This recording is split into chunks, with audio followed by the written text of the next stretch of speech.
మీ ఎలాంటి వ్యాపార ప్రకటనలకైనా వెంటనే మా ఛానల్ సంప్రదించండి. శ్రీ గురుభ్యో నమః. శ్రీ మహాగణపతి నమః.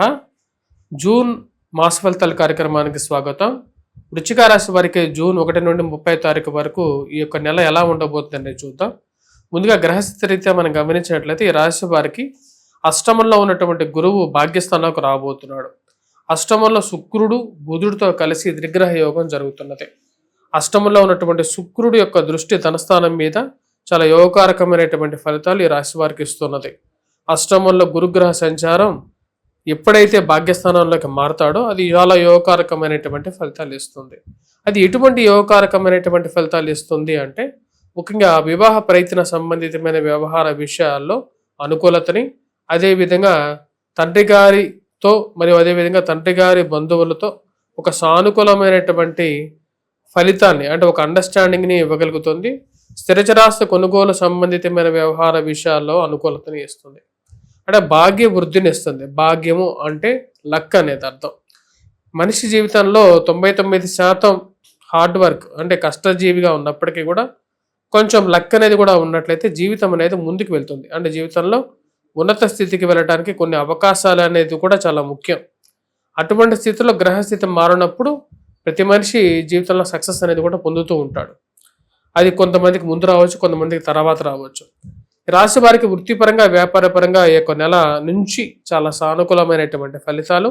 గురువుతో పాటు ఇక్కడ మనం గమనించినట్లయితే శుక్రుడు బుధుడు కూడా కలవబోతున్నారు. అంటే 2వ తారీఖున గురువు ఉచ్చస్థానంలోకి వస్తున్నాడు. భాగ్యవృద్ధి అదేవిధంగా వివాహం జరగటానికి అనుకూలమైనటువంటి సమయంగా కూడా ఈ యొక్క 2026 జూన్ తర్వాత మనం చెప్పవచ్చు. రాశి వారికి నూతన ఉద్యోగ ప్రయత్నాలు అదేవిధంగా సంతాన ప్రాప్తి కలగటానికి కూడా ఇది చాలా అనుకూలమైనటువంటి సమయం. ముఖ్యంగా స్త్రీలకి సంతాన ప్రాప్తికి భాగ్యవృద్ధి జరిగినప్పుడు సుమంగళి భాగ్యాన్ని అదేవిధంగా సంతాన భాగ్యాన్ని ఈ యొక్క సమయంలో మనం గమనించవచ్చు. అదేవిధంగా ఈ రాశి వారికి ఈ యొక్క సమయంలోనే 9వ తారీఖున శుక్రగ్రహ సంచారం. శుక్రుడు అష్టమంలో ఉన్నప్పుడు చాలా యోగ్యాన్ని ఇవ్వగలుగుతాడు. అదేవిధంగా భాగ్యస్థానాల్లో గురువుతో కలిసినప్పుడు కూడా అటువంటి భాగ్యాన్ని ఇస్తున్నాడు. తదుపరి 23వ తారీఖున బుధుడితో కలిసినప్పుడు కూడా చాలా యోగకారకమైనటువంటి ఫలితాన్ని ఇవ్వబోతున్నాడు. ఈ రాశి వారిని మనం గమనించినట్లయితే కుజుడు షష్టమంలో 23వ తారీఖు వరకు ఉంటున్నాడు. ఇది కోర్టు వ్యవహార సంబంధితమైన విషయాలు, భూ సంబంధితమైనటువంటి లావాదేవీలు, మధ్యవర్తి పంచాయతీలు, పోలీస్ పంచాయతీల విషయంలో యోగకారకమైనటువంటి ఫలితాలు ఇస్తుంది. ఈ రాశి వారికి సప్తమంలో ఉన్నటువంటి రవి అంత అనుకూలమైనటువంటి స్థితిలో లేడు. సప్తమంలో ఉన్నటువంటి రవి ఈ రాశి వారికి ఆరోగ్యపరంగా శారీరకమైనటువంటి పని ఒత్తిడిని ఎక్కువగా పెంచేస్తూ ఉంటాడు అన్నమాట. అదే అటువంటి రవి ఈ రాశి వారికి వచ్చినప్పటికి అష్టమంలోకి మారుతున్నాడు. At the end of March June 16కి మారుతున్నాడు. జూన్ 16కి వచ్చేటప్పటికి తను మారుతున్నటువంటి స్థితి అష్టమంలోకి మారుతున్నాడు. రాశి వారికి వచ్చినప్పటికీ గురువు శుక్రుడు బుధుడు యొక్క కలయిక చాలా యోగాన్ని ఇస్తున్నది. కుజుడు 23వ తారీఖు వరకు కూడా యోగాన్ని ఇవ్వగలుగుతున్నాడు. ఈ రాశి వారికి ఓవరాల్గా ఈ నెల చాలా అనుకూలమైనటువంటి ఫలితాలు అనేది పొందగలుగుతారు. ఎక్సెప్ట్ కొన్ని విషయాల్లో తప్ప, అది ఆరోగ్యపరంగాను పని ఒత్తిడి తప్ప మిగతా అన్ని విషయాల్లో చాలా అనుకూలంగా ఉంటుంది.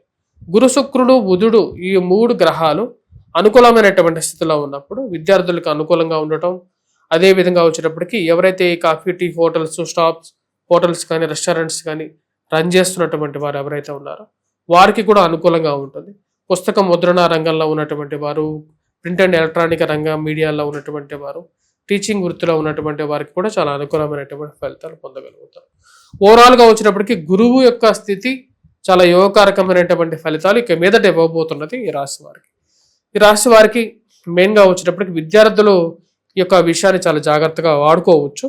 మెయిన్గా ఏవైతే వాళ్ళ టార్గెట్స్ ఉంటాయో, ఎందుకంటే వాళ్ళకి చాలా టైం అనేది చాలా నేరో డౌన్గా ఉంటుంది కాబట్టి దాన్ని అలా ఉపయోగపడుతుంది. బంగారం చేతి పనులు చేసేటువంటి చేతి వృత్తి పనులు వాళ్ళు ఎవరైతే ఉంటారో వారికి కూడా ఇది బాగా కలిసి వస్తుంది. అదేవిధంగా బిల్డింగ్ కన్స్ట్రక్షన్ చేసి అమ్మేటువంటి వారు ఎవరైతే ఉంటారో వారికి కూడా ఇది చాలా అనుకూలమైనటువంటి ఫలితాలు ఇచ్చే విధంగానే గోచరిస్తూ ఉన్నది. ఈ రాశి వారికి వచ్చేటప్పటికి మెయిన్గా 23వ తారీఖు వరకు కుజుడు ఎప్పుడైతే షష్టమంలో సంచారం చేస్తుంటాడో ల్యాండ్ రిలేటెడ్ ఇష్యూస్ ఏవైతే ఉన్నాయో వాటిని సాల్వ్ చేసుకోవడానికి ఇది చాలా అనుకూలమైనటువంటి సమయంగా కూడా చెప్పడం జరుగుతుంది. అదేవిధంగా ఈ యొక్క రాజకీయంగా కూడా ఎదగటానికి చాలా అనుకూలమైనటువంటి సమయం. కుజుడు చాలా అనుకూలమైనటువంటి స్థితిలో ఉన్నప్పుడు దీన్ని వాడుకొని జీవితంలో ముందుకు వెళ్ళటానికి చాలా యోగకారకమైనటువంటి ఫలితాలు అనేది పొందగలుగుతారు. ఈ యొక్క సమయంలో మెయిన్గా వచ్చినప్పటికీ వ్యాపార పరంగా రొటేషన్ అనేది బాగా యోగాన్ని ఇవ్వగలుగుతుంది. రొటేషన్ బాగుంటుంది. అదేవిధంగా సమయానికి డబ్బు ఏదో విధంగా అడ్జస్ట్మెంట్ అనేది జరుగుతుంది. సొంత గృహం, వాహనం కొనుగోలు చేయటానికి కూడా ఇక గురువు యొక్క స్థితి పూర్తిగా యోగాన్ని ఇస్తున్నది. మరియు అదేవిధంగా పిల్లల యొక్క ఎదుగుదల మానసికమైనటువంటి సంతోషాన్ని ఇస్తుంది.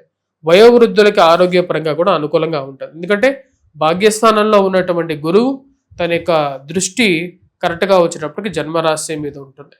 జన్మరాశి మీద ఉన్నటువంటి గురువు యొక్క దృష్టి ఆరోగ్యపరంగా వయోవృద్ధులకి ఆరోగ్యాన్ని ఇస్తుంది. అదేవిధంగా మాట్లాడేటువంటి విషయంలో మనకు ఎదుటివారి నుంచి ఒక పాజిటివ్ సిగ్నల్ కూడా రావటం, జీవితం అనేది కొంచెం పాజిటివ్ దిశలోకి మారటానికి కూడా ఇది చాలా వరకు మన జీవితాన్ని ఇన్ఫ్లుయెన్స్ అనేది చేయగలుగుతుంది. ఈ రాశిలో ఉండేటువంటి వారు మెయిన్గా వీరికి మనం గమనించినట్లయితే అర్ధాష్టమ స్థితిలో ఉన్నటువంటి రాహు, పంచమంలో ఉన్నటువంటి శని కొంచెం నెగిటివ్ ఎఫెక్ట్ అనేది ఇస్తున్నారు. మెయిన్గా వచ్చినప్పటికీ ఈ రాశిలో ఉండేటువంటి వారు ఫ్రెండ్స్ అండ్ రిలేటివ్స్ని మీద వారికి డబ్బులు ఇచ్చేటువంటి సమయాలు కొంచెం జాగ్రత్తలు తీసుకోవాలి. పంచమంలో ఉన్నటువంటి శని కొంచెం ప్రభావం చూపిస్తున్నాడు. వ్యాపార పరంగా కొంచెం ప్రభావం చూపించినప్పటికీ ఇప్పుడు గురువు తన యొక్క బలాన్ని పెంచుకోవటం ద్వారా, అంటే ఒక సూర్యుడు ఉదయించినప్పుడు ఎట్లాగైతే చీకటి తరలి వెళ్ళిపోతుంటుందో అదేవిధంగా గురువు యొక్క బలం అనేది మన జీవితంలో వెలుగుని నింపుతూ ఉంటుంది అన్నమాట. అర్ధాష్టమ స్థితిలో ఉన్నటువంటి రాహు యొక్క ప్రభావం అనేది జీవితం మీద కొంచెం ప్రభావం చూపిస్తుంది ఈ యొక్క టైంలోనే. కాబట్టి రాహు శనులు ఇద్దరు సరిగా లేరు జాతక రీత్యా, అంటే గోచర రీత్యా. కాబట్టి వాటికి పరిహారం అనేది కూడా చేసుకోవాలి. ఈ రాశిలో ఉండేటువంటి వారు ఎటువంటి పరిహారం చేసుకుంటే అనుకూలంగా ఉంటుంది అని మనం గమనించినట్లయితే, ఈ రాశిలో ఉండేటువంటి వారు మెయిన్గా దుర్గా సప్తశతి, నిత్యంగా దుర్గా సప్తశతి చేసుకుంటూనే అదేవిధంగా వచ్చేటప్పటికి చండీ హోమం, చండీ హవనాన్ని కూడా చేసుకున్నట్లయితే చాలా అనుకూలంగా ఉంటుంది. నవచండీ హోమాన్ని చేసుకోవాలి. నవచండీ హోమం, అదేవిధంగా వచ్చేటప్పటికి సహస్రమోదక హోమం, సహస్రమోదక హోమం చేసుకున్నట్లయితే విశేషమైనటువంటి ప్రాప్తి పొందగలుగుతారు. అంటే సహస్రం అంటే 1000 తల్ల కలిగినటువంటి వినాయకుడు. ఆ సహస్ర వినాయక హోమం చేసుకోవాలి అంటే ఆ చేసుకోవటం ద్వారా ప్రతి ఒక్క సహస్ర శీర్షం ఎలాగైతే మనం చెప్తూ ఉంటామో ఆ విధంగా మనకు ఉన్నటువంటి చాలా ఇహబాధల నుంచి కూడా మనకు విముక్తి అనేది కూడా పొందగలుగుతాం. స్వస్తి.